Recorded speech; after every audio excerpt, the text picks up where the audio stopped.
Good morning प्यारे बच्चों, कैसे हैं आप सभी। मैं हिना शेख आपकी मैथ्स की टीचर स्वागत करती हूं आप सभी का आज की क्लास में। प्यारे बच्चों, हम कर रहे हैं कक्षा 5 विषय गणित का अध्याय 4 जिसका नाम है वैदिक गणित। इसका आज हम करने जा रहे हैं भाग 7 जिसमें हम लेंगे गुणन संक्रिया। जैसा कि बच्चों हमने पिछली कक्षा में 3 चीज़ों को समझा था, चरम अंक, निखिलम अंक और विचलन को। उसी की सहायता से हम आज ये गुणन संक्रिया करेंगे। बच्चों, गुणा करने का मजेदार तरीका है ये वैदिक गणित।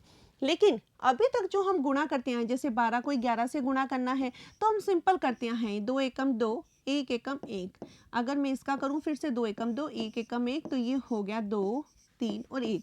ये तो बच्चों सिंपल तरीके से गुणा है जो आज तक हम करते आए हैं। ये अगर हमें वैदिक गणित की सहायता से करना हो तो हमें क्या करेंगे, उसका विचलन निकाल के गुणा को करना होगा। वैदिक गणित में गुणा की इस विधि को निखिलम सूत्र विधि कहते हैं। इसके आधार 10 से लेकर 100 तक हो सकते हैं। इसमें संख्याओं का अंतर विचलन देखा जाता है। जैसे संख्या 12 व 11 जो कि आधार 10 के निकटतम है। जो 12 और 11 अभी हमने जो थोड़ी सी देर पहले ही की थी वो सिंपल गुणा की थी, सिंपल मल्टीप्लिकेशन किया था। अगर हम उसे वैदिक गणित की सहायता से करें तो वो क्या है, 10 के निकटतम अंक है। दोनों ही 10 की निकटतम संख्या है। 12 10 से 2 ज़्यादा है तो विचलन +2 को उसके सामने लिख देते हैं, ये मैंने लिख दिया। इसी प्रकार 11 10 से 1 ज़्यादा है तो मैंने ये इसके सामने लिख दिया, तो विचलन +1 उसके सामने लिख देते हैं। बच्चों, यहाँ पर हम क्या करेंगे, इन दोनों का आपस में गुणा कर देंगे। जैसे ये है 2, ये है 1, तो 2 एकम 2, ये मैंने यहाँ लिख दिया। अब हमारे पास यहाँ संख्या है 12, यहाँ संख्या है 11। कोई भी एक संख्या हम ले लेंगे, या तो 12 या 11। अगर मैं 12 लेती हूँ तो उससे तिरछा जो अंक है 1 वो उसमें प्लस कर दूंगी। जैसे ये 12 में अगर मैं 1 प्लस करती हूँ तो मुझे मिलते हैं 13, तो मैंने यहाँ लिख दिया 13। इस प्रकार से मुझे मिले 132।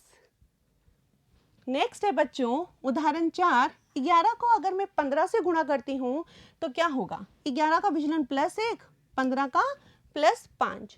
अब बच्चों सबसे पहला स्टेप क्या है, विचलनों की गुणा। विचलनों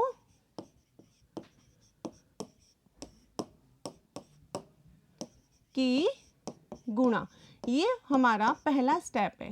अगर मैं विचलन गुणा करती हूँ यानी कि 5 गुना 1 तो मुझे मिला 5, तो मैंने यहाँ लिख दिया 5। अब इनमें से कोई भी एक संख्या ले लीजिए। जैसे मैं यहाँ 15 ले लेती हूँ तो 15 में 1 क्या करूँगी, मैं प्लस कर दूंगी, या यहाँ पे लिख देते हैं संख्या या कोई संख्या लेकर उसके सामने वाले विचलन को छोड़ देकर उसके सामने वाले विचलन को छोड़कर दूसरे विचलन में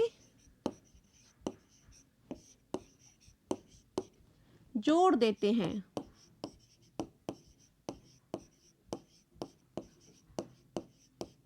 ठीक है, जैसे मैंने 15 लिया तो 15 के सामने वाला 5 छोड़ दिया तो मैंने ऊपर का 1 ले लिया तो मुझे मिले 16, तो ये मैंने यहाँ लिख दिया 16।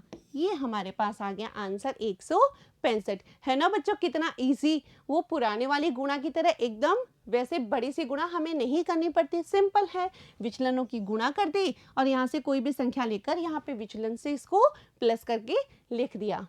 नेक्स्ट हमारा उदाहरण है 9 और 11। ये बच्चों 9 तो 10 से कम है तो हमने -1 लिख दिया, 11 1 ज़्यादा है तो हमने +1 लिख दिया। कोई दिक्कत नहीं है, हम सबसे पहले विचलनों की गुणा करते हैं। -1 की अगर हम गुणा करते हैं +1 से तो हमें मिलता है -1, जो कि मैंने यहाँ लिख दिया। ठीक है, अब मैं यहाँ पर ऐसे कर देती हूँ, मैंने 11 ले लिया ताकि मैं 11 का ये कर दूँ। 11 में से 1 माइनस किया क्योंकि माइनस का है बच्चों, तो ये कितना आया 10। ये 10 आया। 10 में से बच्चों यहाँ का जो 0 है इसमें से एक माइनस कर दिया तो यहाँ आए 9। अब 10 में से एक माइनस किया तो आए 9, ये आ गए 99। आया बच्चों समझ में? ये आ गए 99।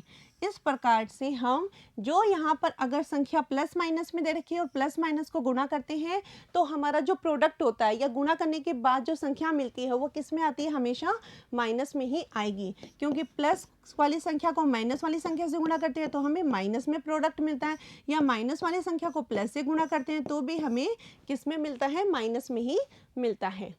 नेक्स्ट हमारा उदाहरण है 14 को 17 से गुणा करनी है। 14 का विचलन +4, 17 का +7। अब विचलनों की गुणा करें यानी कि 4 गुना 7 कितने आ गए प्यारे बच्चों? 28। तो मैंने यहाँ लिख दिया 28, इसको मैंने एक लाइन कर दिया। अब कोई भी संख्या ले लीजिए, मैंने 14 ले ली। 14 में अगर मैं 7 को प्लस करती हूँ, 14 + 7 कितने हो गए? 21। तो ये आ गया 21। ठीक है बच्चों, अब मैंने ये वाला जो 8 है ये एज इट इज उतार लिया, ये 2 इससे मैंने जोड़ लिया, 2 और 1 कितनी हो गई? 3, और ये वाला 2 एज इट इज। इस प्रकार से अगर मैं 14 को 17 से गुणा करती हूँ तो मुझे मिलते हैं 238। ये थी बच्चों हमारी आज की क्लास, जिसमें हमने निखिलम विधि से गुणा को करना सीखा।